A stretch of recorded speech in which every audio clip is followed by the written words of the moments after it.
¿Aló? No.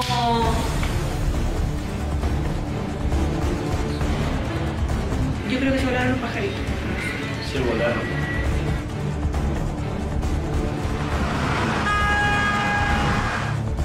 Piensa que durante años se había dicho que Schaeffer jamás iba a permitir que lo detuvieran. Había que esperar la orden del juez, que esto se demoró horas y era terrible la impotencia porque veíamos que cada vez había más policía y era más evidente que era probable que los colonos se dieran cuenta que los estaban rodeando. La policía creía, y nosotros se lo habíamos dicho, que Schaeffer tenía un anillo que si en algún minuto lo lograran a detener, adentro había una pastilla de cianuro y él se iba a tomar cianuro si es que no tenía un explosivo y hacer volar el lugar en el cual estuviera. Entonces había mucho temor y mucha especulación con respecto a cómo iba a ser la reacción de Schaeffer o de sus guardaespaldas.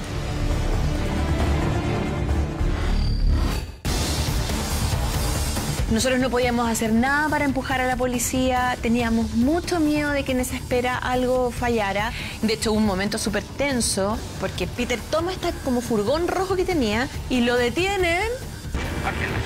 Calma. No está el viejo. No está el viejo. Era obvio que ya sabían que algo pasaba. Hasta que finalmente, digamos, la policía decide entrar. Y para entrar, nos autorizan a entrar con ellos, nos pasan chalecos antibala, digamos.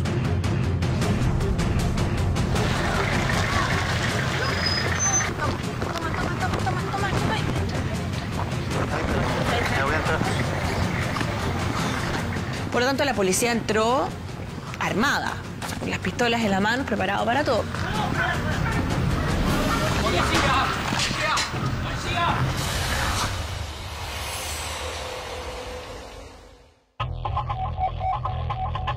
A mediados del año 2002, el programa Contacto impacta a la sociedad chilena con una investigación periodística que consigue desbaratar una red de pederastas y lleva a la captura del pedófilo Rafael Maureira Trujillo, conocido como Saccarage. En ese trabajo se conocieron la periodista a cargo del reportaje Carola Fuentes y el abogado que llevó la causa Hernán Fernández. Meses después, vuelven a reunirse para comenzar otra investigación periodística que pretende encontrar al criminal más buscado por la policía chilena, Paul Schaeffer. Esto era como, no sé, guardando todas las proporciones, buscando a Bin Laden. O sea, era un fantasma que nadie tenía idea dónde podía estar. Paul Schaeffer Schneider pasó la mitad de su vida como un prófugo de la justicia por casi 45 años. Consiguió evadir a todos los controles y escapar a todas las investigaciones desde los años 60 y se convirtió en el hombre más buscado de Chile.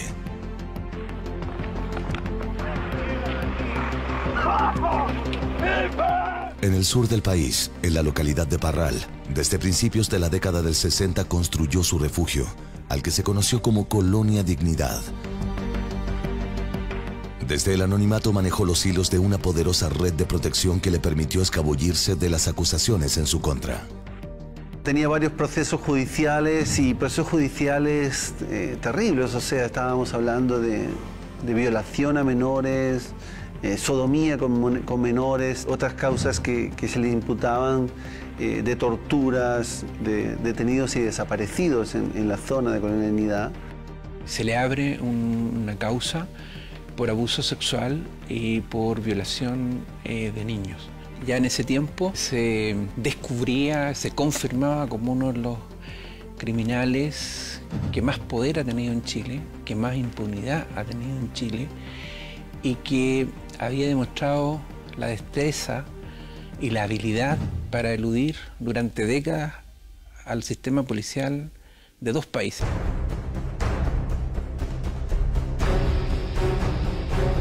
Pero después de varias denuncias por lo que sucedía al interior de Colonia Dignidad, llegó el momento en que la protección a su alrededor se debilitó y su seguridad se vio amenazada. Entonces, de un día para otro, Paul Schaeffer desapareció sin dejar ningún rastro. Toda pista sobre él se esfumó a finales del año 1997.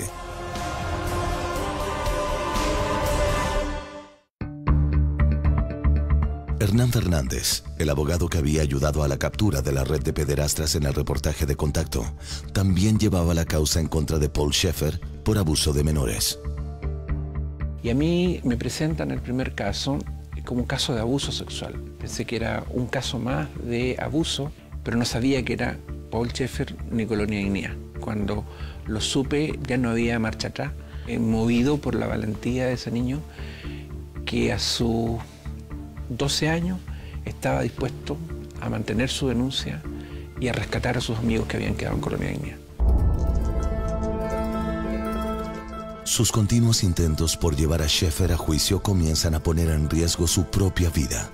Llegué a conocer de voz de uno de los autores, de uno de los que actuaron, que Paul Schaeffer quiso matarme en el año 1997. O sea, me lo dijo uno de los que iba en el comando, que viajó desde Villa Baviera a Parral para seguirme hasta encontrar el que suponían era mi auto, para poner gasarín que provocara mi muerte. Y no lo consiguieron porque yo no tenía auto. Sin ningún éxito por la vía judicial, sin rastros de Paul Schaeffer en Chile y sin poder confiar en la policía, Hernán Fernández comienza a pensar en otro camino. Comenzar desde lo judicial su búsqueda en Chile era riesgoso por la posibilidad de que se filtrara. La oportunidad era una investigación no tradicional, una investigación que además tenía que tener esta dosis de valentía, porque no se estaba persiguiendo a un criminal cualquiera, se estaba persiguiendo a un criminal con poder, con armas, que no iba a dudar, porque Schaeffer ya había matado. Habiendo establecido lazos de confianza con la periodista Carola Fuentes, el abogado decide contarle algo en el más completo secreto. Y en una conversación con Carola Fuentes refería sobre Paul Schaeffer. Entonces Carola me dice: ¿crees que podemos encontrar a Paul Schaeffer? ¿Crees que se puede detener a Paul Schaeffer? Y le dije: sí, pero es muy difícil. Hernán Fernández, el abogado que yo había conocido en ese reportaje, me contó que tenía algunas pistas, algunos datos, algunas sospechas de que Schaeffer podía estar en algún país vecino. No me acuerdo si mencionó en ese minuto Argentina o no. Y ahí la invitación es, intentémoslo. Tras algunas reuniones, el 12 de enero de 2004, Carola Fuentes y Hernán Fernández, junto a un camarógrafo, toman un avión para viajar a Argentina. Solo saben que el prófugo alemán podría estar en Buenos Aires. 2 horas antes de irnos al aeropuerto, Hernán llegó con un librito, con unos papelitos, donde había una información que él había conseguido, no tengo idea cómo, que mencionaban algunas direcciones. Una de ellas en Buenos Aires y otra en un pueblo al sur de la ciudad que finalmente resultó ser Chivilcoy. La pista de Chivilcoy los llevaría donde un tal Peter Schmidt, un ex guardaespaldas de Paul Schaeffer que había desaparecido de Colonia Dignidad en la misma fecha que el líder alemán. Yo esa pista la obtuve de uno de los héroes anónimos de Colonia Dignidad, porque fue un gran luchador de Colonia Dignidad, que tuvo la confianza para que pudiéramos hacer lo que él no podía hacer. Llegar a Peter Schmidt era llegar a Paul Schaeffer. No teníamos mucha idea de quién era Peter Schmidt o qué rol cumplía en el entorno de Schaeffer. Podría haber sido un disidente de la colonia. Lo que sabíamos era que había una dirección en la que estaba inscrita una camioneta, que efectivamente estaba a nombre de Peter Schmidt. Peter Schmidt pertenecía al círculo cercano de Paul Schaeffer, experto en armas y artes marciales. Era su jefe de seguridad. Schmidt nació en Alemania en 1954 y llegó a Chile siendo apenas un niño. Creció y vivió encerrado en Villa Baviera. Su padre, Hermann Schmidt, figuró como el presidente vocero de Colonia Dignidad. Cuando murió su padre, él se convirtió en uno de los brazos derechos de Paul Schaeffer. Estamos hablando de Peter Schmidt Spinter, uno de las personas que se encargaba de la seguridad en Colonia Dignidad, ¿no? Entonces era muy probable que efectivamente él estuviera ya encargado de cuidar a Schaeffer. Aunque siempre tuvo un bajo perfil, Peter Schmidt era uno de los más radicales defensores de Schaeffer. Como especialista en tareas de seguridad, fue uno de los diseñadores de los túneles y búnkeres en Villa Baviera. Pero de la noche a la mañana se le perdió la pista, al igual que a Paul Schaeffer. Una vez que llegan a Buenos Aires, y tras indagar sin éxito la primera pista que tenían, el equipo periodístico decide viajar a Chivilcoy y probar suerte en ese pueblo. Yo todavía me acuerdo, yo tengo un tío que vive en Buenos Aires y me acuerdo que lo llamé y le dije, ¿tú conoces este pueblo que se llama Chivilcoy? Sí, me dice, sí, que al sur de Buenos Aires. ¿Y qué onda, Mira, me dice, imagínate algo así como Talca o como Parral.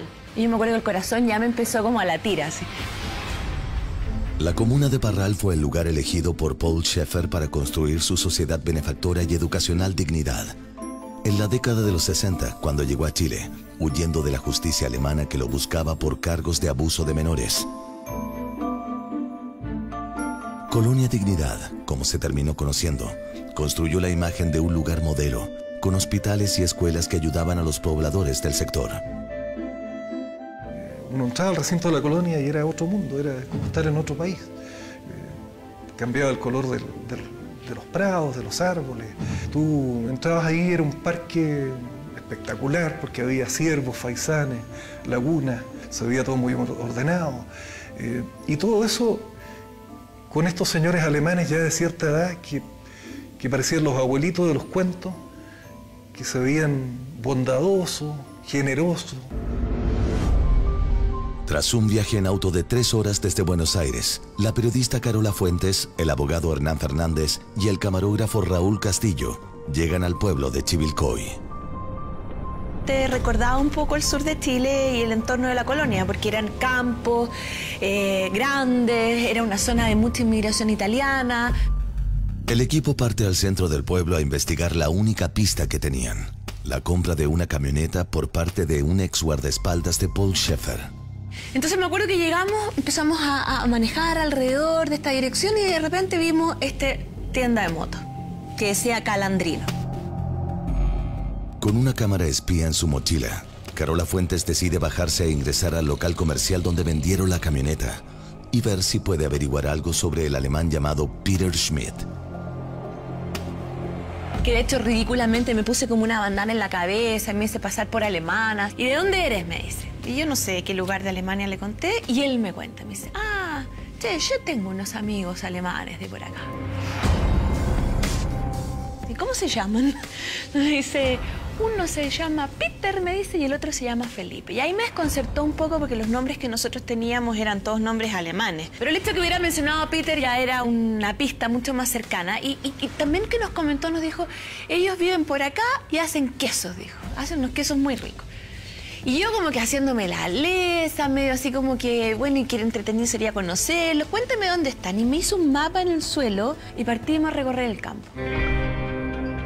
Hoy vamos a encontrar dónde se vino a esconder Schaeffer. Con las indicaciones que entrega Calandrino, el dueño del negocio, Carola Fuentes junto al camarógrafo Raúl Castillo, deciden ir al campo a investigar. Buscan alguna pista que los lleve donde viven los alemanes de los que habló Calandrino. Y le preguntábamos a la gente, oiga, ¿usted conoce a algunos alemanes inmigrantes por acá? No, nada. ¿Conoce a alguien que tenga una fábrica de queso? No, nada. Ahí viene un cabro en bicicleta. Vamos a preguntarle. En este camino, en el segundo, métase por acá. Ahí hacen queso, yogur me parece también. Ya. Pero no sé si los alemanes, pero si me dicen 8... Y nos fuimos re frustrados, porque no encontramos nada, ni una pista, nada. Y cuando veníamos de vuelta hacia Chivilcoy para retornar a Buenos Aires, yo le pido a la Carola que pasemos a mirar un par de minutos el lugar que ya habíamos visitado anteriormente para hacerme una idea y pensar en la noche qué historia poder inventar para justificar mi presencia en el pueblo. Nos estacionamos frente a la tienda de Calandrino, 50 metros por lo menos, era de noche, estaba oscuro. Y yo saco mi cámara, qué sé yo, y listo para grabar por si algo pasaba. Era re tarde, estábamos cansados. Y yo le dije a Raúl, ya empecé, ya vámonos. No, espérate un poco. Ya, pero Raúl, si ya tenía un montón de... No, es que me decía Raúl, es que la imagen está buena, me decía, está buena. Y estábamos en esta como discusión y ella estaba estirando la esponja, así como ya no, sí me quiero ir, cuando vemos llegar un auto. Yo empiezo a grabar y la Carola me dice, a ver, dice la patente, y empieza a buscar en sus documentos el número de la patente. No se veía de lejos. Entonces yo con la cámara acerqué con el zoom a la patente. Le digo, la patente está, ta. Sí, me dice, la misma camioneta, me dice. Y era la patente que teníamos en el papel. Pero después el mayor nervio que nos dio, la mayor excitación, fue cuando vimos que esta figura que se baja de la camioneta, que era Peter Schmidt, saca una bolsa y le pasa un queso de calandrino. ¿Le está entregando un queso? No, le acaba de entregar un queso. Le acaba de entregar un queso. Este es el alemán que estamos buscando, este es el alemán de la foto. Ya baja, 1, 2, 3, abajo. Ya, basta, Raúl, por favor. Ya tenemos N. Por favor. Espérate. O sea, ahí dijimos, bueno, este tiene que ser el gallo que estamos buscando.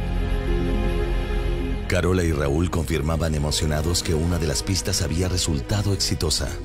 Estaban observando con el zoom de la cámara a uno de los colonos que había desaparecido en la misma fecha que Paul Schaeffer y que, según la información que manejaban, era uno de los miembros del círculo de confianza y ex jefe de seguridad del mismísimo Paul Schaeffer. Hasta que Peter Schmidt se sube a la camioneta de nuevo y ahí decidimos seguirlo.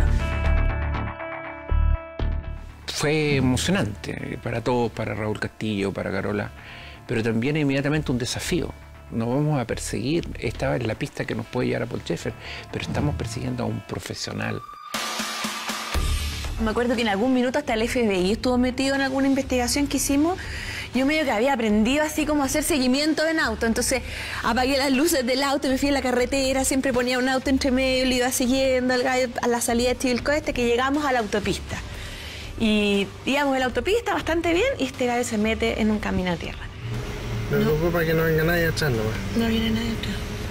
Y ahí fue un poco más de crisis, porque en un camino de tierra, en un descampado donde no había nada, ¿cómo lo seguíamos?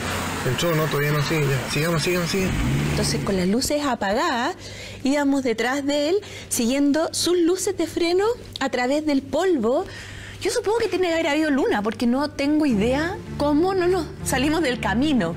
Pero sí me acuerdo que íbamos dictándole a la cámara las señales, así como aquí en la esquina hay un árbol caído, 200 metros más allá, doblar a la izquierda, para poder volver al día siguiente al lugar. No, 875.2. Pero Raúl, no, pero estoy grabando, yo te lo voy a buscar porque no lo puedo anotar aquí porque no veo. Llega un momento en que desaparece la luz de Peter Schmidt. Y era como decir, Peter Schmidt nos descubrió y se perdió, porque también cabía la posibilidad, y si lo pensamos ahora, que Peter Schmidt haya advertido que era seguido y nos condujera a una trampa. Entonces nosotros quedamos a oscuras y quedamos sin ninguna visión de la camioneta. Pero en un instante yo miro y veo que una camioneta prende las luces traseras así del freno, así, ¡pum! No más que esto. Y yo le digo a la Carola, aquí está, le digo yo. Y ahí fue que finalmente vimos que este gallo se metió como en un portón a una casa y nosotros nos fuimos rápido, que la verdad es que no es que tuviéramos miedo, pero le teníamos harto respeto. Estábamos bien conscientes de lo que habían hecho los colonos. Como puede verse en estas imágenes, la violencia con la que ciertos colonos se enfrentaban a la prensa era de temer. Durante años, Colonia Dignidad fue objeto de atención por las demandas de abuso de menores en contra de Schaeffer y por testimonios de presos políticos que fueron torturados en los búnker, escondidos en el interior del recinto. Así lo recuerda hoy el médico psiquiatra Luis Peebles, detenido y torturado en Colonia Dignidad. En mis torturas, Schaeffer les mostraba, les enseñaba en realidad a los militares, a los carabineros ahí, cómo hacerlo. Yo pensé que por la crueldad y lo peculiar del método que empleaban, yo pensé que me iban a matar ahí, que no iba a salir vivo de ahí, pensé.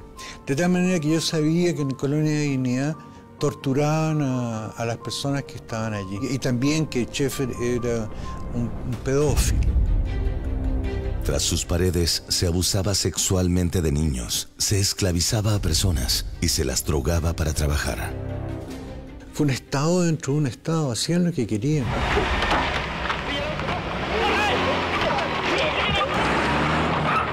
O sea, tenían grupos armados, estaban organizados en grupos paramilitares. ¡Con la mano en la cabeza! ¿Dónde está la orden? ¿Dónde? ¿Qué hice? ¿Qué hice yo? Y con toda suerte de adminículos, de protección, de detección, de defensa. Eran muy preparados y además no eran preparados, estaban bien friqueados. O sea, nosotros teníamos fotos donde los habían puesto micrófonos en las rocas y cámaras de video en los árboles. Por lo tanto, aquí esperábamos que tuvieran más o menos lo mismo. Entonces siempre sospechamos de que habían micrófonos afuera de la reja. Chuta, dijimos, aquí se nos viene todavía más pesada la tarea. Tras perseguir la noche anterior a Peter Schmidt, en medio de la oscuridad del campo, a la mañana siguiente el camarógrafo Raúl Castillo sigue las pistas que habían anotado durante la persecución y logra llegar al portón por donde había ingresado la camioneta del alemán. Me voy con mi cámara espía y unos autitos chicos que habíamos arrendado. Y yo paso con el auto, puse una cámara en la ventana del vidrio del auto. Para su gran sorpresa, en la entrada del terreno, el audio de la cámara misteriosamente se acopla.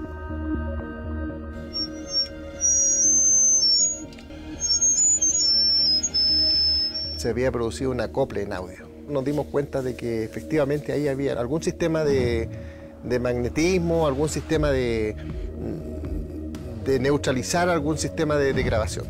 Algo ahí había. ¿Qué era en ese instante? No sabíamos. Pero de que algo había, sí, algo había. Para acercarse al fondo de los alemanes sin levantar sospechas, el equipo periodístico debe ingeniárselas para avanzar.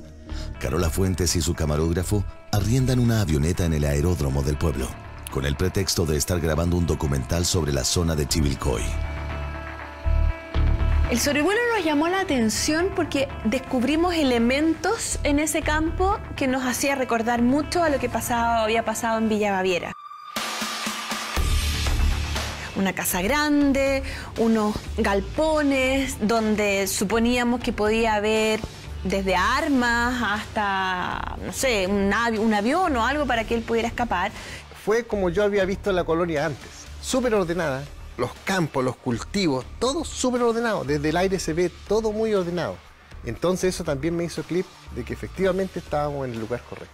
Era un lugar muy grande y que eventualmente podía estar muy bien protegido y se habían aplicado la mitad de las medidas de seguridad que habían aplicado en Chile. No había ni una posibilidad de entrar a esa casa sin que nos descubrieran. La pista había sido exitosa y el equipo periodístico no solo ha dado con la ubicación de la vivienda del ex guardaespaldas de Schäfer, conocida como el Fundo de la Solita, sino que además ha obtenido información vital sobre este lugar. Sin saber cómo continuar para no delatar la investigación, Carola Fuentes decide que lo mejor es volver a Chile y planificar cuáles serán los pasos a seguir. Aquí hay que estar mucho tiempo en Chivilcoy y obviamente para mí, que soy chilena, que soy mujer, que tengo el pelo que tengo, iba a ser difícil camuflarme. Y estaba trabajando con nosotros ya hace 1 o 2 años un periodista que había vivido en España, que tenía pasaporte italiano, que los papás vivían en Uruguay, que se llamaba Gustavo Villarrubia. Y ahí dijimos, Gustavo es el hombre. Era como un desafío muy interesante en ir a buscar a uno de los personajes más buscados en este momento en Chile, ¿no? Gustavo Villarrubia se une a trabajar con Carola Fuentes. Bajo un hermetismo total comienzan a planificar cómo avanzar con la investigación. Era un hecho que Schäfer había logrado arrancar varias veces de la policía o de los carabineros en rigor de la justicia chilena. Por lo tanto, era súper válido sospechar de que Schäfer tenía una red de protección en Chile que lo podía alertar. Eran contados con los dedos de una mano la gente del equipo que sabía que estábamos investigando y, por supuesto, que nadie de la policía en Chile sabía que estábamos investigando. Carola Fuentes y Gustavo Villarrubia viajan a Buenos Aires para poner en marcha un plan que les permita saber si Paul Schäfer está al interior del Fundo La Solita en Chivilcoy. La idea fue que, siendo un pueblo de mayoría de origen italiano, hacerme pasar, digamos, por un sociólogo italiano que venía a investigar los orígenes de las familias que se habían asentado en este lugar. El plan de hacerse pasar por sociólogo funciona a la perfección, ya que el mismo Calandrino, dueño de la tienda de motos, quien conoce a Peter Schmidt, se entusiasma en la búsqueda de sus antepasados. Gustavo investiga los orígenes de Calandrino y día a día le entrega información. Esto gusta al inmigrante italiano y comienza a abrir las puertas de su confianza. Fue lo que hizo que él en poco tiempo, digamos, nos ofreciera una amistad, nos empezara a contar, sin nosotros siquiera preguntarles, quiénes eran esos amigos alemanes, cómo habían llegado, cuántos habían llegado, qué hacían, a qué se dedicaban, y así comenzó a entregarnos la información que nosotros realmente veníamos a buscar, ¿no? Calandrino estrecha lazos de amistad con Gustavo e incluso sale a cenar con él. Una de esas noches, Calandrino le cuenta sobre el primer día que llegó a su tienda Peter Schmidt. Se detiene frente al negocio una Chevrolet Lumina con todos los vidrios polarizados. Bueno, se bajan 4 personas. Bueno, yo los miré y medio que dudé, tuve mi duda de las personas que se bajaran. Entran al negocio y uno de ellos, con acento chileno, me pregunta si lo podía atender. Calandrino le cuenta a Gustavo que compraron una moto de 4 ruedas y una motoneta, y para su sorpresa le pagaron los $10,000 en efectivo. Calandrino recuerda que la fecha cuando esto ocurrió fue a fines de 1997. Gustavo debe contener su emoción. Es coincidente con la fecha en que Paul Schaeffer desapareció de Colonia Dignidad. Bueno, en definitiva, hoy estamos en el 2004, hace 8 años, ¿cierto? Y son mis grandes amigos los dos que quedaron acá, que son 2 alemanes, pero espectaculares. Uno se llama Peter y el otro se llama Felipe. Felipe es más joven. Hablaba muy bien de los alemanes. Y él estaba muy contento y orgulloso de tener estos amigos alemanes y que estos alemanes hayan confiado en él, siendo que en el resto del pueblo nadie los conocía a los alemanes de haber conversado, los conocían de vista, pero todo el resto del pueblo decían que eran muy cerrados. Sin embargo, con Calandrino tenía una gran amistad. Todo lo que hacen ellos, todo pasa por mis manos, me consultan todo. ¿Pero todo qué, por ejemplo? Bueno, tienen que comprar un tractor, me dicen lo vamos a comprar, tienen que comprar un auto, lo mismo. Y una camioneta, todo lo que compraron siempre me vienen a hacer la consulta a mí. Yo lo guío, le voy dando la referencia para que no cometa algún error, ¿no es cierto? Así que he tenido un gran orgullo. A mí la gente extranjera no me falló ninguno. Han pasado casi 2 meses en Chivilcoy y la amistad forjada con Calandrino le permite a Gustavo poder vigilar más de cerca las pocas visitas de los alemanes al pueblo. Peter Schmidt le trae quesos a Calandrino, que el mismo Gustavo tiene oportunidad de probar, al ser invitado a la casa del inmigrante italiano como un amigo más.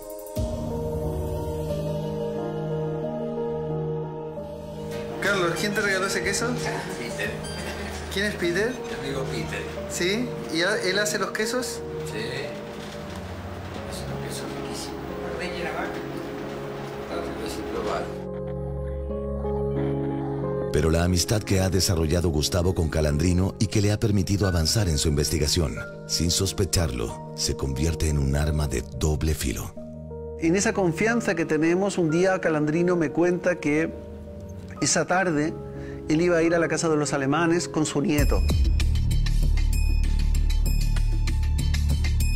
Yo le pregunto, el nieto tenía 10 años, y yo le pregunto si era muy común que fuera con su nieto. Me dice, sí, va mucho, y cuando llega Peter y Felipe, él es muy amigo de los alemanes.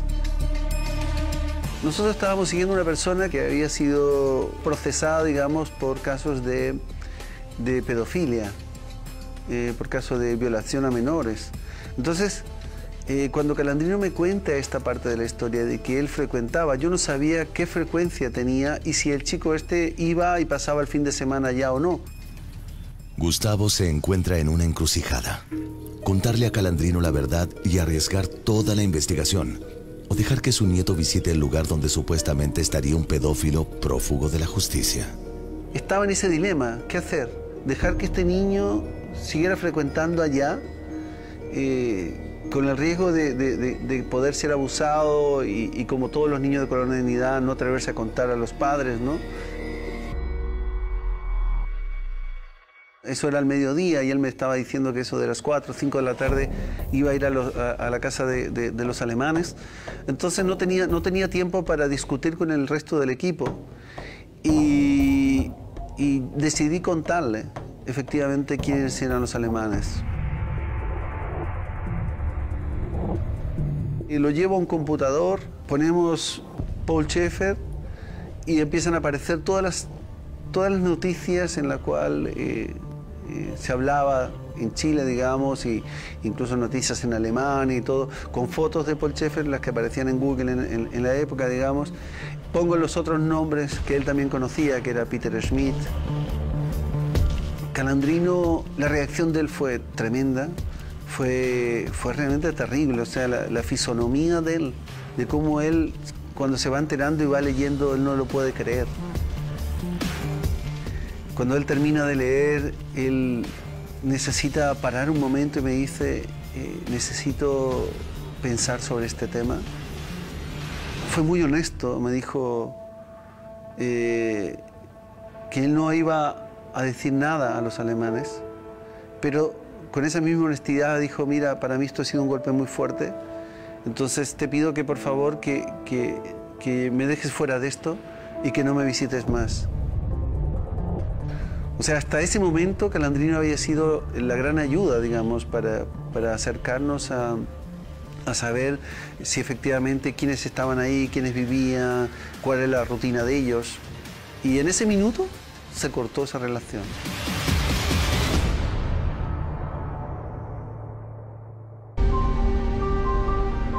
Sin el contacto de Calandrino, las investigaciones se complican porque las visitas de los alemanes al pueblo son muy esporádicas, cortas y vigiladas. En el pueblo era muy difícil seguirlos. Venían en muy pocas ocasiones y las ocasiones que venían a algo concreto, ya sea al supermercado o bien a llamar por teléfono, que nunca pudimos saber a dónde llamaban. Cuando se retiraban siempre marcaban el 123 para no dejar constancia de cuál era el número que ellos habían marcado. Entonces si uno entraba a la cabina y veía cuál era el último número que se había marcado, era el 123. Ellos lo hacían matemáticamente. Si había cualquier auto que por más de 100 metros en el pueblo lo seguía, ellos daban la vuelta a la manzana para saber si lo estaban siguiendo o no. Tras 3 meses de investigación en Chivilcoy, ya no hay nada más que hacer. Es necesario idear un nuevo plan para poder vigilar a los alemanes de cerca, sin delatarse ni levantar sospechas. Había que confirmar si Schaeffer estaba efectivamente en el fondo La Solita. Lo que ideamos fue un día dando vueltas por el lugar, cuando ya conocíamos bien el lugar, tener una falla mecánica para pedirle ayuda a una de las casas. Con el embrague del auto averiado, Gustavo se acerca a la casa de uno de los vecinos del terreno de los alemanes con el pretexto de pedir un teléfono para solicitar ayuda. Así conoce a Hugo Cepeda, dueño del terreno colindante con la parte de atrás del fondo La Solita. Gustavo se presenta como sociólogo y amigo de Calandrino, lo que le permite acceder a un teléfono y a una primera conversación con Hugo.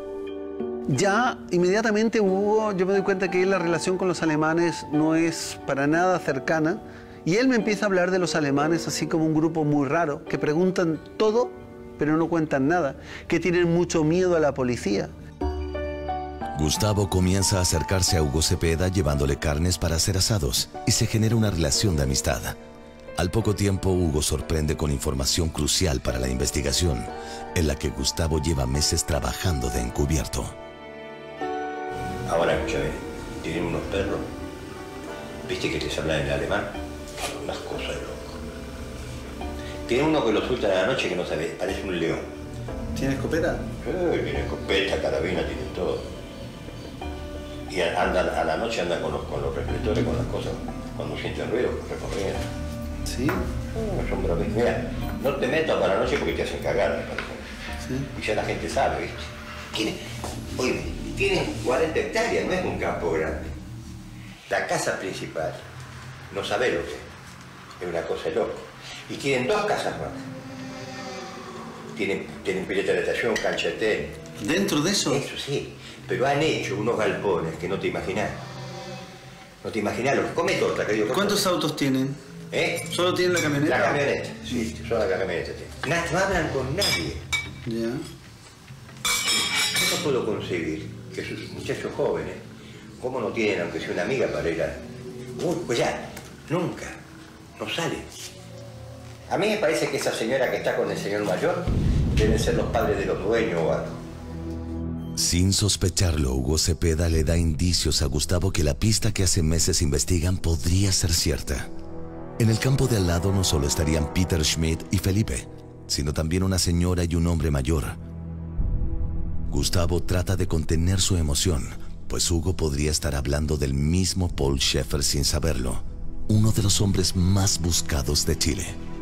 ¿Y hace cuánto que no los ve a la señora mayor? No, yo no la veo nunca, la mayor. Porque yo voy a la casa, pero no voy a la casa principal. ¿Cuándo fue la última vez que usted los vio al matrimonio? Hace como 3 meses. ¿3 meses solo? Sí. ¿Seguro?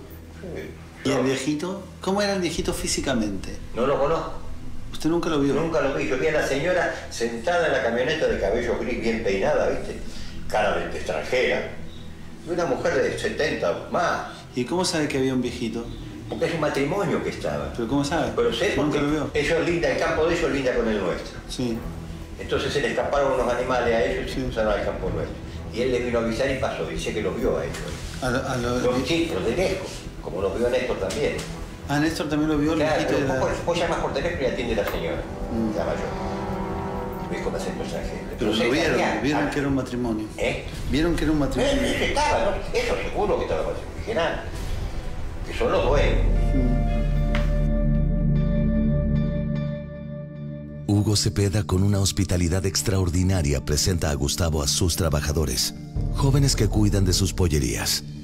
Rápidamente entraron en confianza, y con todos ellos Gustavo fue cultivando una relación de amistad y encontrándose, sin proponérselo, con aliados para la investigación.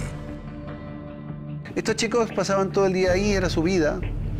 Y para ellos el hecho de que yo llegara era un poco romper la rutina, hablar como una persona que era de fuera, que no era del lugar. Yo a ellos sí empiezo a manifestarle mi extrañeza de lo que me habían contado los otros vecinos sobre los alemanes. Y ellos todos tenían algo que opinar. ¿Qué andan recorriendo el campo con un cuatriciclo y así con una linterna y te alumbran para todo lado? Andan ahí, qué sé yo. ¿Por la noche? A veces, sí, así cada 3 o 4 días, sí, capaz que andan dando vueltas. ¿No tiene extraño eso? La verdad es ni idea. No sé yo qué andan haciendo. ¿Pero te llama la atención? Sí, dice que andan muchos animales, muchos zorros y eso, pero gato monté, pero... La verdad que no sé qué andan haciendo. Desde la casa de Damián, uno de los jóvenes que trabaja para Hugo, es desde donde se tiene mejor vista al campo de los alemanes. Una posición privilegiada que Gustavo aprovecha para registrar imágenes. Damián lleva poco tiempo trabajando ahí y aún no conoce a ninguno de los alemanes, pero es de gran ayuda por su curiosidad natural. ¿Tú nunca te encontraste con los alemanes? No, en la calle me encontró. Lo saludaba así, pero no sé. ¿Nunca paraste a hablar? No tiene mucha amabilidad. Gustavo lleva 4 meses de encubierto y viaja constantemente entre el campo y Buenos Aires para mantener informada a Carola Fuentes. La amistad que ha desarrollado con los vecinos de la zona del Fundo La Solita le permite continuar sabiendo de los alemanes aún durante sus periodos de ausencia. Ellos en ningún momento desconfiaron de mí. O sea, ellos para tener algo interesante para contarme, empezaron a trabajar en la investigación sin saberlo, ¿no? Empezaron a registrar los horarios, los vehículos que usaban, los días que salían o que se iban por varios días. Es septiembre de 2004 y Gustavo visita la casa de Damián. Para su propia sorpresa, este le cuenta que ha tenido la oportunidad de conocer a otro alemán, al que llaman Felipe. Gustavo todavía no sabe bien de quién se trata, pero sospecha que puede ser Friedhelm, uno de los alemanes que acompaña a Schaeffer. Lo ha visitado varias veces en el último tiempo e incluso lo agasaja con regalos, como es la manera acostumbrada. ¿Y eso es hecho por él? Así. ¿Las dos cosas? ¿Y cómo lo trae todo en un paquetito así? Gustavo decide pasar tiempo en la casa de Damián para observar la propiedad de los alemanes, ver si puede acercarse a Felipe y confirmar su identidad. Porque mira dónde está en la casa, ¿ves? Un día, mientras graba hacia el Fundo de La Solita, se encuentra con una sorpresa. Esa tarde Gustavo ve a Felipe en una de las cuatrimotos que le habían comprado a Calandrino. Y más aún, viene directo a la casa de Damián. Llámalo, llámalo. Para que lo conozca yo. Sale con una excusa, sale con una excusa. Por fin, y después de 5 meses de trabajo, Gustavo está a punto de conocer en persona a uno de los alemanes del grupo que habría estado ocultando desde 1997 a Paul Schaeffer. Este es un momento clave para la investigación. Hola, buenas tardes. ¿Cómo estás? ¿Tengo un supervisor nuevo? Sí. Amigo presente. No. Viene de España. ¿Ah, sí? Sí. Ah, ¿de España? Sí, ¿tú dónde eres? De acá. No, pero... ¿Tú eres alemán? Sí. ¿Sprechen Sie Deutsch? Spreche Deutsch. Ich spreche ein bisschen Deutsch. Bueno, vale, invítanos unos... ¿Tú no tomas mate? No, no. ¿Quieres un té? Un té, ya, vamos. ¿Te hago un té? Pa, recién al bolsillo. Yo también. Gustavo debe ocupar toda su estrategia y astucia para sacarle información a Felipe y averiguar si en el fondo la solita se encuentra ese señor mayor que podría ser Paul Schaeffer. Wie heißen Sie?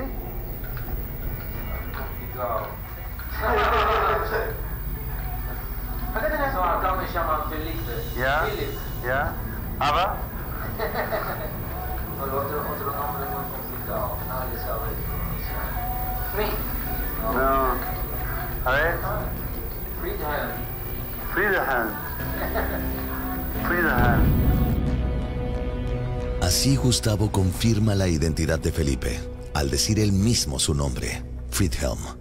Efectivamente, según testimonio de ex colonos, Friedhelm, o Felipe, sería uno de los 5 cercanos a Schaeffer que lo mantienen oculto. El grupo con el que Schaeffer se oculta en Argentina lo integra de manera muy relevante Friedhelm Seigner, que viaja a Mendoza en julio del año 97. Y sin duda que su rol estratégico es ayudar a preparar la llegada de Paul Schaeffer a Argentina. Gustavo tiene al mismo Friedhelm frente a sus ojos. Con toda su estrategia trata de sacarle más información. ¿Tú dónde naciste en Alemania? ¿En qué ciudad naciste? ¿En qué ciudad naciste? Sí. Grunau, ya. Tú naciste en Grunau, imagínate, y viniste a parar aquí en Argentina. ¿Antes fuiste a otro país o viniste directo para aquí? ¿A dónde fuiste? ¿Estuviste en Brasil? ¿Y en algún otro país más? ¿Dónde? Uruguay. Bueno, entonces, por ejemplo, ¿pero viviendo o no? ¿O solo de paseo? No, solo de paseo. Ah, no. Digo viviendo, hombre. ¿Viviendo dónde viviste? ¿Solo aquí? ¿En Argentina? ¿En ningún otro país más? Felipe, con nula espontaneidad, piensa 3 veces antes de contestar. Al poco rato parece sentirse incómodo y dice que se tiene que ir. Gustavo, para vencer su desconfianza, le pide que lo lleve a dar una vuelta en la cuatrimoto. Felipe acepta llevarlo. Llévame una vuelta, da una vuelta. Cortita, cortita. ¡Vamos! ¡Yuhu! ¡Ah, tiene marcha atrás! ¡Qué bueno! Tiene marcha atrás y todo. Se había dado con éxito el primer paso para acercarse al círculo de los alemanes. Ahora es cosa de tener paciencia y cuidado para no delatarse. Si Gustavo logra ganarse la confianza de Felipe, tal vez tenga suerte y pueda entrar a la solita. Una vez dentro sería más fácil saber si Schaeffer está ahí o ha escapado, con lo cual todo sería en vano. La manera de proceder de él, la manera de cómo ellos se cuidaban, me dio a mí siempre la certeza de que Schaeffer estaba ahí dentro y se escondía ahí dentro de la casa, ¿no? Las continuas preguntas y conversaciones con Felipe alertan a los alemanes que sospechan del supuesto sociólogo que ronda la zona. Siempre desconfiaron de que yo fuera tan frecuentemente a esa zona, que visitara a ellos y que anduviera dando vuelta por el pueblo. Siempre fue sospechoso. Estoy con Felipe, ahora. Sí, un rato bastante grande. Estaba asustado, Felipe. ¿Por qué? Dice, este hombre solamente anda investigando a Chivilcoy, los italianos. ¿Te dijo? ¿En serio?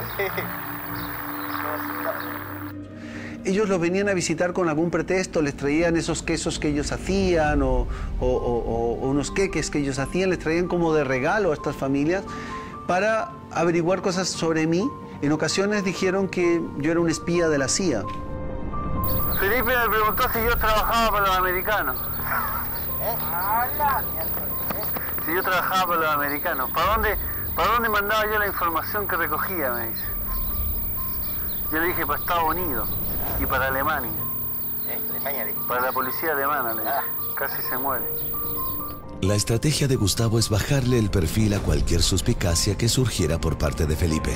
Sobre todo porque Gustavo está consciente del peligro que corre si los alemanes se ponen quisquillosos. Tiene armas de todo tipo. Dice que no tiene. ¿No tiene? Anda tirando con escopeta. No tira para hablar, Juan. Tiene todo. Las balas en el techo de aquellos galpones rebotaban. Tira hablar. Nosotros dentro. Chiflaban. ¿Sí? Gustavo tiene que andar atento pues los alemanes están muy alerta. Si bien su relación con Felipe es de una ligera confianza, con Peter Schmidt la cosa no es igual. Tuve varios encontrones con Peter, él nunca jamás habló en todo ese tiempo. Peter era una persona muchísimo más cerrada, muchísimo más obediente a Schaeffer, muchísimo más preparado, digamos, en cuestiones de vigilancia, de espionaje. La tensión entre Gustavo y Peter Schmidt llega a un punto extremo un día cuando Gustavo se encuentra a solas en la carretera con el brazo derecho de Paul Schaeffer. En una ocasión yo venía en la moto, y de repente veo a lo lejos, porque era un camino largo, todo largo así, que venía así levantando mucho tierra, y dije, ya vienen los alemanes, la camioneta gris, ya la conocía, era la única del sector. Y a eso de unos 150 metros, cuando él se da cuenta que el que venía en la moto era yo, él empieza a acelerar a toda velocidad. Y era un camino muy estrecho. Y yo en ese minuto tuve bastante susto, porque yo no sabía lo que iba a hacer. O sea, estábamos solos en ese camino, no había nadie más. O sea, él perfectamente, si me atropellaba de ahí, nadie se iba a enterar que me atropelló. Fue como a unos 30, 40 metros, cuando ya estaba en ese momento que estás a punto de qué haces, qué no haces, te tiras, no te tiras, pero tampoco quería mostrarle miedo, es que él empieza a frenar la camioneta. La frena así, pero levantando mucha tierra, camino de tierra, o sea, una camioneta grande, empieza a coletear la camioneta y frena y quedamos a unos 20 metros, por ahí quedamos de distancia. Yo lo miré así como intentar saludar, él en ningún minuto me levantó la mirada. Saca un arma, se va al puente y él va con su pistola y dispara para adentro, ¿no? Todo sin medir una palabra, sin decir nada.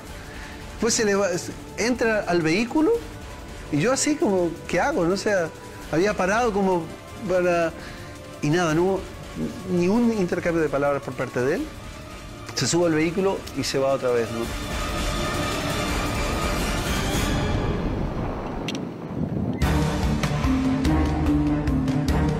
Hay que saber lo más pronto posible si Schaeffer está en el fondo la solita, antes de que los alemanes piensen en escapar nuevamente. Gustavo idea un plan para entrar a la parcela de los alemanes. Y sabíamos que para entrar a la solita entraban muy pocas personas, los muy allegados a él, y siempre que entraban, las personas que habían entrado y que me contaban lo que habían visto dentro, siempre me habían dicho lo mismo, que a la casa principal jamás nadie había entrado. Entonces la idea fue poder entrar con la excusa de vacunar un animal pequeño. Pucha, qué rápido, vas a ver qué imbécil. Yo iba con una cámara espía, digamos, puesta en una mochila. Era una mochila que yo siempre estaba habituado a cargar y que ya no era sospechoso porque las veces que me habían preguntado por qué siempre andaba con la mochila era porque andaba con el pasaporte y los documentos y era una cosa que no podía perder. Entonces todo el mundo entendía eso, ¿no? Imbécil, baja, imbécil, ¿para dónde va? Gustavo y un poblador conocido como Juan llegan a la entrada de la solita, pero cuando se acercan al portón, la cámara inesperadamente deja de grabar imágenes. Algo está interceptando la señal. Avísale que estamos, que cuidado que no se te escape la boca que vengan los perros. Gustavo no lo sabe, pero su cámara ya no está registrando video, sino solo audio, y por un corto rato más. Sí, estamos buscando a Felipe. Allá. ¿Está abierto el botón? Sí, sí. Sí, ya pasa nomás. Ah, adentro. ¿Y los perros? Bueno, gracias. Y de repente cuando cruzamos el portón de la solita nos pasa algo muy raro porque se acopla el sonido no sé si del portero electrónico o qué, con la cámara empieza a hacer un sonido así como pi. No sé qué pasó. ¿Qué ruido? A los 7 minutos 34 segundos, la cinta que tenía en la cámara deja de grabar. Se ha perdido totalmente la señal. Nada de lo que ve Gustavo en la solita queda registrado. Nuevamente se había acoplado el audio del micrófono. Definitivamente los alemanes debían tener un sistema de interferencia que anulaba las señales de audio y video. Yo en ningún momento me di cuenta de eso, pensé que estaba grabando todo el rato. Entramos a la solita, nos atiende Friedrich Helseiner, Felipe, quien se hacía llamar Felipe, nos atiende muy amablemente. En los vagones estos acondicionados no nos dejan llegar a la casa principal. En realidad solo vimos a él, no pudimos confirmar cuánta gente había, si estaba o no estaba Paul Schaeffer. Solo sí que tenían los perros, tenían 2 perros entrenados y los perros estaban atados a los costados de la puerta principal de la casa principal. Los alemanes estaban mejor preparados de lo que el equipo de investigación esperaba. Gustavo, aún sin saberlo, en la privacidad de su habitación, revisa las imágenes grabadas al interior de la solita. Yo debo decir que me asusté un poco porque pensé que ellos podían haberme detectado de que yo había entrado grabando. Yo esa misma tarde recuerdo que me fui a Buenos Aires y pasé un par de días en Buenos Aires para ver qué pasaba y llamando por teléfono a los vecinos, a ver si había cambiado algo los alemanes, si les habían dicho algo y tal. Y al poco tiempo me di cuenta que no y por lo tanto pude volver, digamos, ¿no? Si bien el equipo de investigación sospecha que Schaeffer está oculto en la solita, todavía no pueden confirmar que esté ahí y tampoco que esté vivo. Un día, mientras Gustavo comparte un asado en la casa de Hugo Cepeda, Felipe, sorpresivamente, llega de visita. Llegaste justo, Felipe. Sin esperarlo en esta conversación, Gustavo tendrá la confirmación que hace meses ha buscado. Nosotros estábamos hablando de una persona que había muerto, un señor que vivía muy cerca de ahí, un señor mayor que había muerto de un ataque al corazón hacía unos días. Y ahí a él se le escapa una cosa, que él dice, yo conozco una persona mayor que también tuvo problemas del corazón y que fue operado, se obstruyó y tuvieron que hacerle otra y ahora esa persona está muy bien, es una persona mayor. En ese minuto para mí fue como una certeza de que él estaba hablando de Paul Schaeffer. Yo inmediatamente le dije, ¿y esa persona dónde está? Y ahí él reacciona de una manera que, o sea, fue como, todo su cuerpo, fue una reacción corporal incluso, se fue como, así, cambió su cara, se asustó y me dijo, no, esta persona está en Alemania. Y sin decir otra palabra, se dio vuelta, se subió a la camioneta y se fue. De hecho, yo en ese minuto salí corriendo al pueblo y llamé al equipo, digamos, diciéndole, hasta ahora nunca hemos visto a Schaeffer, pero hoy me acaban de confirmar en este minuto de que Schaeffer está vivo y tiene que estar aquí. Si se te da la oportunidad de entrar, no entres con cámara. Nada, cero cámara. Y grábalo todo en tu cabeza. Trata de fijarte si es que hay cables entre los árboles, si es que hay un subterráneo o construcciones o cosas raras en el suelo, si es que hay otras salidas por donde puedan salir.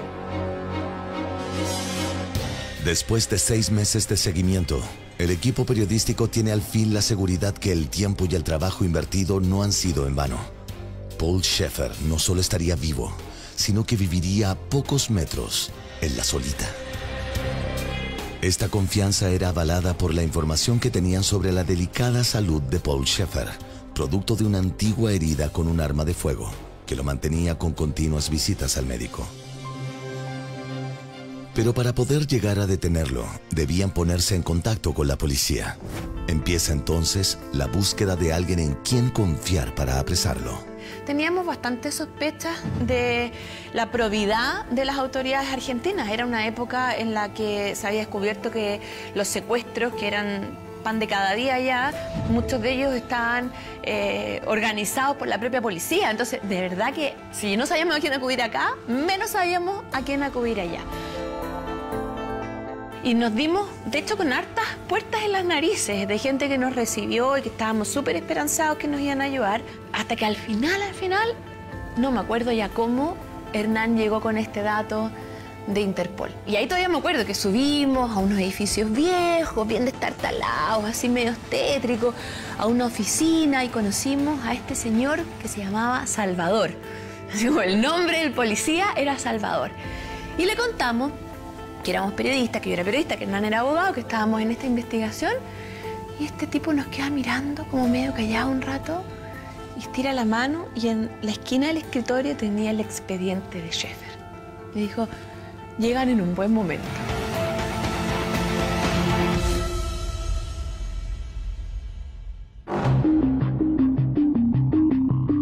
Durante meses, Interpol y el equipo periodístico comienzan a trabajar en conjunto. Pero la forma de trabajo de la policía argentina complica a los periodistas, acostumbrados todos estos meses a un riguroso trabajo para poder llegar a los alemanes. Mira, yo creo que yo le saco el sombrero a la policía argentina porque tuvo la voluntad que en su momento no tuvieron las autoridades chilenas para detener a Schaeffer, así que no hay nada que pueda decir en contra de su trabajo. Pero en verdad uno se desespera un poco cuando, no sé, estábamos nosotros acostumbrados a hacer una investigación con rigor, harto profesionalismo, súper en serio, y resulta que allá estos tipos los veíamos que se subían arriba a un poste con unos largavistas que no funcionaban o que estaban al revés, o metían un poco las patas, a veces se quedaban dormidos haciendo la guardia con un diario tapándoles la cabeza. Tengo que ir para atrás. Sí.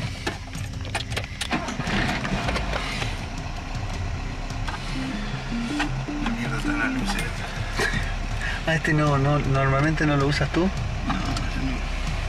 Me acuerdo uno de los momentos más críticos fue que la policía logró intervenir los teléfonos de la Solita.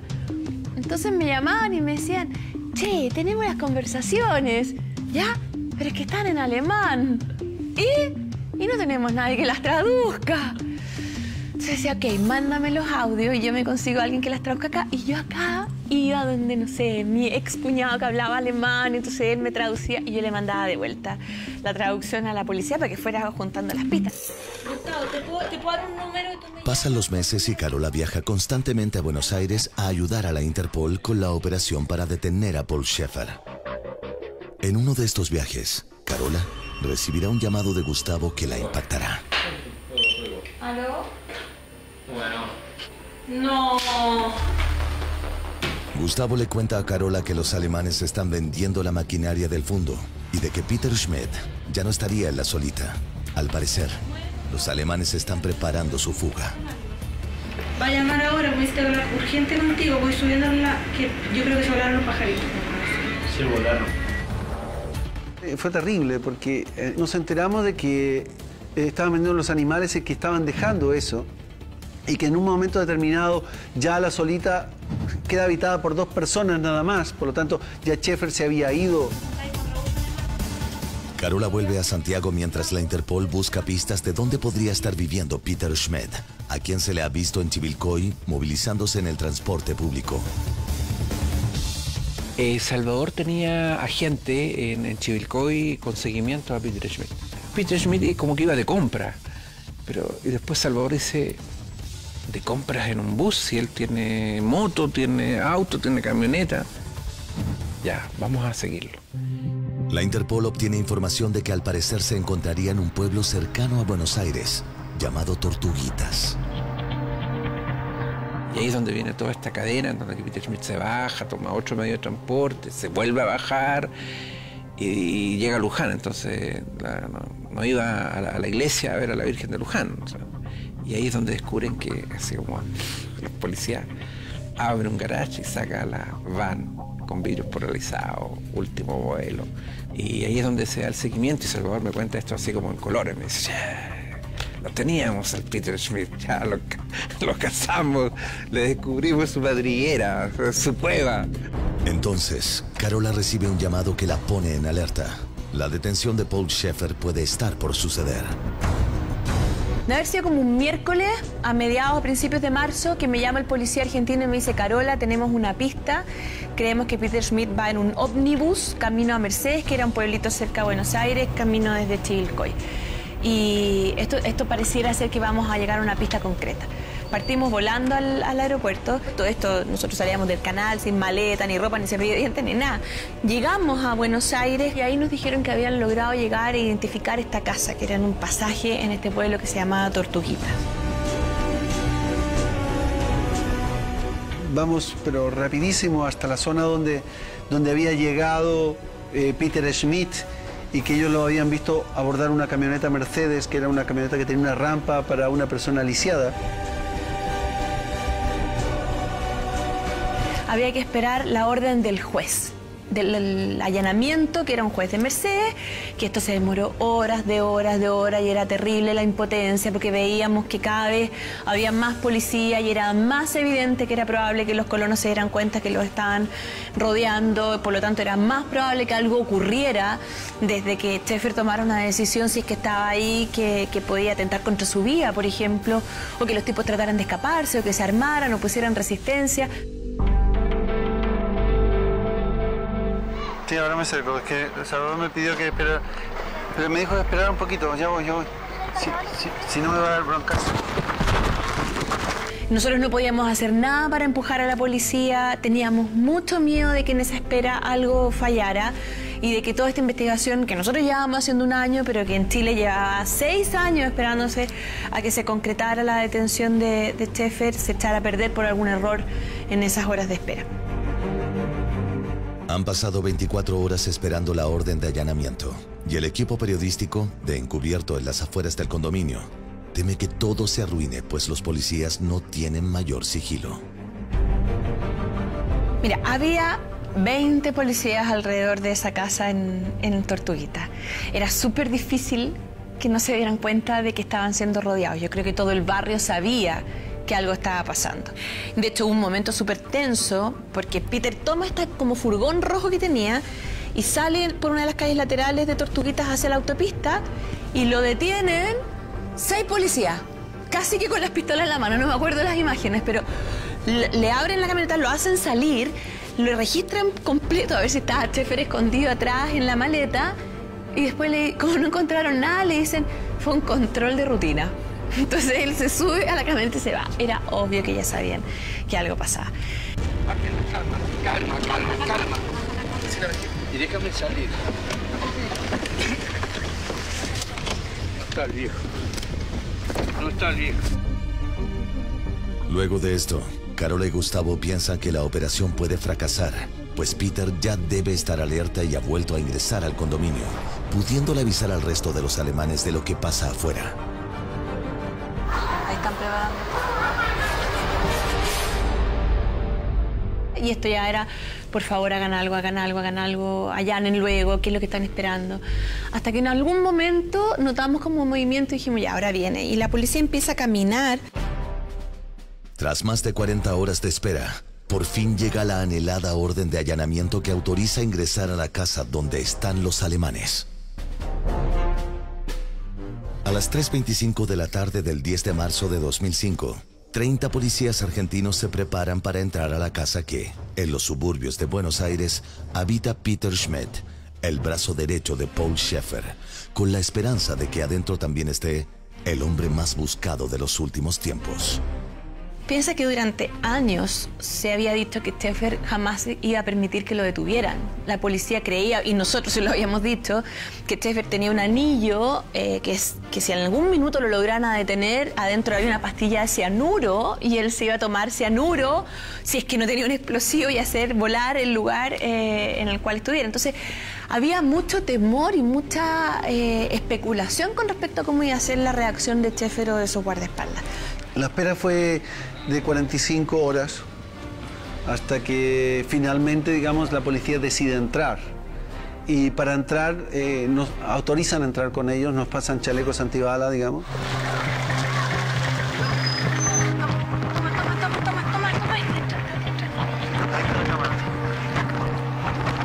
imagínense que entran a la casa, golpean. Por lo tanto, la policía entró armada, con las pistolas en la mano, preparado para todo.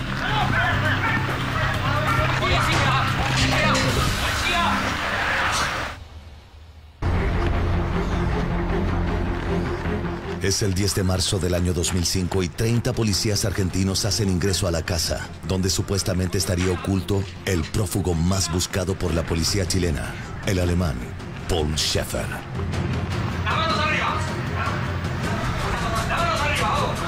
Los primeros que vi fue a Peter Schmidt, Spinter, con Rebeca, que estaban en la cocina. Ellos estaban tomando una ensalada de frutas. En ese minuto la policía los manda a echarse al suelo. Los pone contra el suelo, los esposa. ¡Los testigos! Y me acuerdo que llegó el policía y me dice, che, Carola, me dice, tenés que ver esto.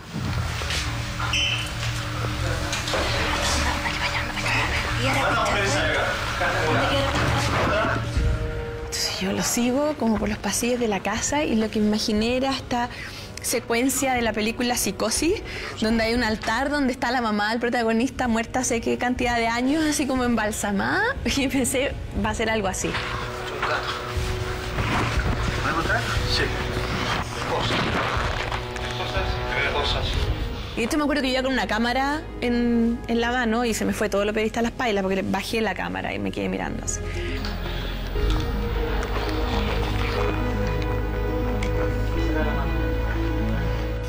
Bueno, me acuerdo que entré y miro a la izquierda y en la cama de la izquierda estaba él tendido sobre la cama. Muy blanco, tenía un chaleco café. Y me acuerdo que él le dijo, las únicas palabras que le escuché fue cuando Salvador, que era el policía, se acercó a ponerle las esposas. Él le dijo, ¿para qué? ¿Para qué? Para que no te trates de portar mal, Paul. ¿Qué tratamiento estás haciendo, Paul? Nada, pues no importa, no te preocupes, quédate tranquilo. Schaeffer por fin aparece frente a los ojos del equipo investigador. La primera impresión es que está dopado, pero un acto de él denota que, al parecer, todo es solo una actuación. El jefe de la operación, en ese minuto, llama a Rebeca, que era la enfermera de Schaeffer, y le pregunta, lo hace entrar para que viera si él estaba en condiciones de viajar, si tenía algún problema y tal. Y entra Rebeca esposada a la habitación, y es en ese minuto que por primera vez Schaeffer habla, y habla en un tono de voz tremendo, o sea, el hombre con una fuerza. Exijo inmediatamente que le saquen las esposas, le dice a los policías que estaban ahí a su lado. Ella no tiene nada que ver en todo esto. Fue un grito que recuerdo que fue como así, pero chocante, porque era una persona que hasta ese minuto era un viejito, anciano, que estaba medio gaga y tal, y en ese minuto él muestra quién era él, la autoridad que él tenía y que él tuvo durante todos estos años, con la cual pudo manejar a toda esta gente, ¿no? Pero qué increíble, ¿eh? Qué increíble, realmente impresionante. O sea, es algo que no podemos creer. Esa certeza que uno tenía en terreno de que él, en un momento de que él estaba vivo, de que estaba ahí, a pesar de que en esos 8 años que le había llegado, que llegó a vivir ahí en La Solita, ningún vecino podía haber dicho con certeza, no, sí, lo vimos, él hacía esto y tal. Te confirmaba de que habíamos hecho un buen trabajo, ¿no? Habíamos llegado a dar con este señor, que era un maestro del disfraz, era una persona que se ufanaba de haber burlado todos los controles policiales. Todo eso que la policía no había conseguido hacer, nosotros con un trabajo de periodismo metódico, con un seguimiento, habíamos llegado hasta dar con él, ¿no? Yo creo que Paul Schaeffer esperaba que la policía lo encontrara. Y estaba preparado para escapar de la policía, pero no estaba preparado para escapar o eludir a periodistas infatigables, perseverantes y que estaban dedicando todo el tiempo posible a esta investigación. 3 horas después sacan a Schaeffer y a sus encubridores para llevarlos a un centro de detención en Buenos Aires. Todos permanecen callados. Señor Schaeffer, ¿puede hablar? Señor Schaeffer.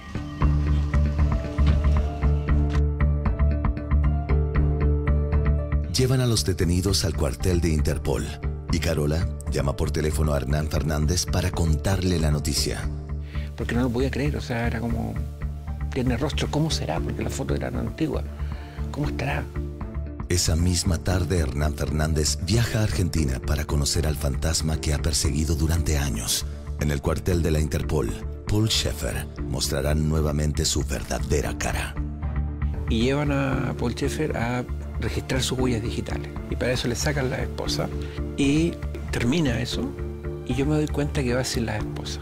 Y Salvador, cuando advierte también que no lleva a la esposa, le dice a los policías, ¿qué pasó con las esposas de Paul Schaeffer? O sea, se nos olvidaron. Cuando le intentamos los dedos, se quedaron ahí en una mesa. Y Salvador dice, él es un delincuente y tiene que ser tratado como un delincuente. Y Paul Schaeffer es la única vez que yo lo vi perder el control. En ese momento, como que se toma la cabeza así y dice, como, ¿hasta cuándo me molestan? ¿Hasta cuándo? O sea, ¿qué se han creído? En el cuartel, los periodistas se agolpan para transmitir lo que está sucediendo. En Chile, un equipo de prensa parte inmediatamente a cubrir la impactante noticia. Prácticamente con lo opuesto, es decir, debíamos ir de inmediato al aeropuerto y tomar un avión, sin que todavía nos dijeran a qué íbamos. De modo que cuando llegó un auto y posteriormente una caravana detrás de él, la expectación fue mayúscula y vimos bajar a este sujeto prácticamente inválido, que no se movía, que tenía la vista perdida en el infinito, como si no entendiera lo que le estaba pasando, con una sonrisa de una persona que puede tener sus facultades mentales perturbadas. Primero verlo y decir, sí, es él, sí, es él. Tiene un ojo medio caído porque tenía visión por un solo ojo. Tiene la misma apariencia que vimos hace 15, 20 años. Es Paul Schaeffer. Vamos a tomar contacto de inmediato con Buenos Aires, donde está nuestro enviado especial Jorge Hans y la periodista del programa de Contacto de Canal 13, Carola Fuentes. Así es, Mauricio, estamos exactamente frente a la división montada de la Policía Bonaerense, donde en estos momentos exactos permanece ahí en el segundo piso, en la dependencia correspondiente a Policía Internacional, Paul Schaeffer, el hombre más buscado de Chile en los últimos 10 años. Lo principal era tenerlo ahí, pero si lográbamos que hablara algo, tratábamos de inquietarlo con consultas que hablaban directamente de lo que se le acusaba, por si quería defenderse, por si quería desmentirla, pero no reaccionó en absoluto. ¿Dónde estuvo todo este tiempo? ¿Por qué se refugió en Argentina, señor? Permiso, por favor. Señor Schaeffer, ¿por qué eludió la justicia tanto tiempo? ¿Cuánto llevo en Argentina? ¿Tiene miedo de la justicia chilena? Escucha, señor Schaeffer, ¿sabe lo que le está pasando? Señor Schaeffer, habría más de 26 niños chilenos que habrían sido abusados por usted. ¿Qué responde eso? Pero el hombre se mantuvo imperturbable y en todo momento tuvimos la sensación de que estaba fingiendo, de que no era un estado real el que manifestaba esta especie de sopor, de no darse cuenta de lo que ocurría. Era un disimulo para no contestar preguntas y no enfrentar finalmente la verdad. Fue capturado merced a una diligencia efectuada especialmente por la policía argentina en combinación con un equipo periodístico de Canal 13, precisamente encabezado por Carola Fuentes del programa Contacto, quien venía siguiendo esta pista desde hace más de un año. Le vamos a preguntar precisamente, Carola, buenas noches. Hola, buenas noches. Felicitaciones primero que nada. Y cuéntanos, es a por todo favor, el equipo. En directo para todo el país dijeron que era increíble que un equipo periodístico hubiera logrado, después de casi 40 años, lo que no había podido hacer la policía ni los jueces en Chile. Yo creo que ahí está el origen de por qué esta investigación tuvo éxito y la investigación de la policía en su momento no. Porque lo que nosotros hicimos no fue llegar y preguntar directamente, ¿usted conoce a Peter Schmidt o hay unos colonos que eventualmente están en complicidad con Paul Schaeffer? Sino que hicimos todo el camino largo de preguntar primero y de esperar con mucha paciencia después. Después, años después, supimos que la policía había llegado a la misma pista y de frentón le habían preguntado a Calandrino si conocía a los colonos chilenos o fugados más o menos chilenos, y obviamente Calandrino lo había negado. 13 meses de investigación periodística culminan con la detención del prófugo número 1 de la justicia chilena. ¿Y que está prófugo de la justicia chilena del año 96? Paul Schaeffer es extraditado a Chile y 4 días después se inicia el juicio en su contra. Sus artimañas para hacerse pasar por un anciano con sus facultades perturbadas continúan. Para el juicio contra Paul Schaeffer, él se hizo el mudo y se hizo el ciego. el juez le hacía las preguntas que nosotros le pedíamos que hiciera y pues Schaeffer simulaba no escuchar y decía que no escuchaba. Entonces, si no escucha, le dijimos al juez, ¿por qué no le escribe las preguntas? Y cuando se le exhibieron dijo que él no veía. Cuando supimos que en Chile se estaba aduciendo que tenía problemas psiquiátricos o que no se acordaba de cosas, nos pareció totalmente ridículo, porque era muy difícil que en un par de días o semanas él tuviera un deterioro psicológico como para que esa persona lúcida que estaba en el cuartel en Buenos Aires no estuviera lúcida acá en Chile. Nadie podía creer que este anciano sonriente fuera un monstruo como Paul Schaeffer. Por fin el hombre que había ocultado por más de 40 años sus delitos de homicidio, torturas, desapariciones y violaciones de menores era apresado. Terminaba la fuga. Comenzaba el momento de la justicia para los cientos de víctimas del líder alemán.